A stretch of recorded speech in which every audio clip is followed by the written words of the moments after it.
এই মুহূর্তে আমি যে জায়গাটায় দাঁড়িয়ে আছি আপনারা নিশ্চয়ই বুঝতে পারছেন বা দেখতেই পাচ্ছেন যে কলকাতা প্রেস ক্লাবের সামনে দাঁড়িয়ে।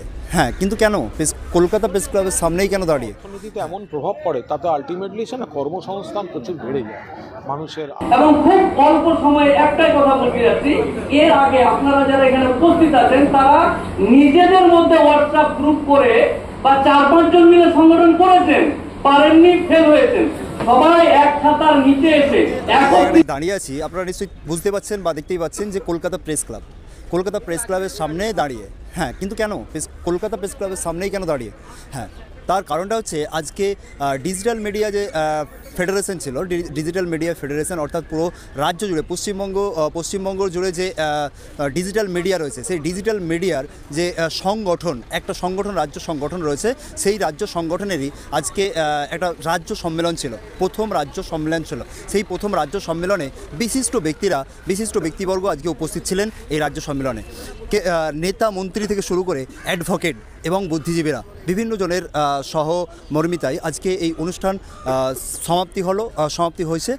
সারাদিন ধরে এই অনুষ্ঠান চলেছে। তো আজকে সব কিছু আমরা দেখাবো। ছিল তৃণমূলের মুখপাত্র ছিল কুণাল ঘোষ থেকে শুরু করে দেবাংশু ভট্টাচার্য এবং সিপিএমের নেতারা, যেমন বিভিন্ন আইনজীবী, বিভিন্ন বিশিষ্ট ব্যক্তিবর্গ কিন্তু এই অনুষ্ঠানে আজকে উপস্থিত হয়েছিল। হ্যাঁ, এই অনুষ্ঠানটা কিসের জন্য, রাজ্য সম্মেলনে কী বা আলোচনা হলো বা কী বা দাবি, এই ডিজিটাল মিডিয়ার দাবিটা কী ছিল? সেই দাবিটা কি না, এই যে ডিজিটাল মিডিয়ার যে ভবিষ্যৎ, অবশ্যই যে আগামী দিনে যে এর সিকিউরিটি, যে বিভিন্ন জায়গায় ডিজিটাল মিডিয়ার যে সাংবাদিকরা থাকেন তেনারা বিভিন্নভাবে আক্রমণ হয়ে থাকেন, সেটা কোনো নিউজ করার ক্ষেত্রে হোক বা বিভিন্ন ক্ষেত্রে তারা বিভিন্ন প্রতিকূল পরিবেশের মধ্যে প্রতিবন্ধকতার মুখোমুখি হয়ে থাকে। তো সেই সম্পর্কেই যে সংগঠন, যে সেই সংগঠনের আজকে প্রথম রাজ্য সম্মেলন কিন্তু অনুষ্ঠিত হয়ে গেল কলকাতা প্রেস ক্লাবে।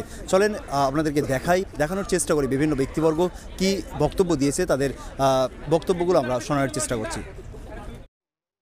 সব দিক থেকেই সবকটি জেলাতেও এই ধরনের, ধরুন কৃষক সেতু, শিল্প সেতু বা বিভিন্ন জেলায় যেগুলি রয়েছে সেগুলোর পরিকাঠামোর উন্নয়ন মমতা বন্দ্যোপাধ্যায় চাইছেন। একদিকে পরিকাঠামো উন্নয়ন, যোগাযোগ বৃদ্ধি, আর এগুলোর একটা অর্থনীতিতে এমন প্রভাব পড়ে তাতে আলটিমেটলি সে না কর্মসংস্থান প্রচুর বেড়ে যায়, মানুষের আয়, ব্যবসা বাণিজ্যের প্রচার, কাজের সুযোগ, এই সব বিষয়টাতেই এই ধরনের পদক্ষেপগুলোর একটা ইতিবাচক প্রভাব পড়ে।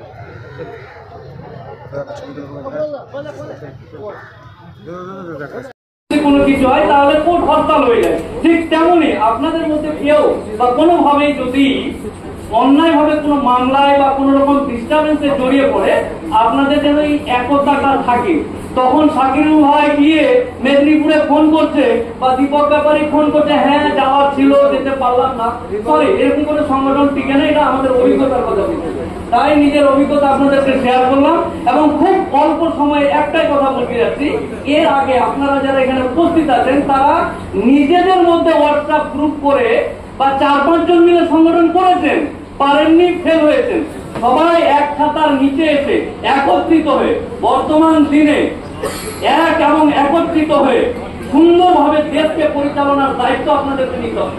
কে কোথায় কি করছে নিজের স্বার্থ বাদ দিয়ে হলেও সংগঠনের স্বার্থে, সাংবাদিকতার স্বার্থে, দেশের স্বার্থে এক হয়ে কাজ করার আহ্বান জানাচ্ছি। এবং এই সংগঠনের প্রথম রাজ্য সম্মেলন হলো এবং এর শ্রীবৃদ্ধি কামনা করে আমার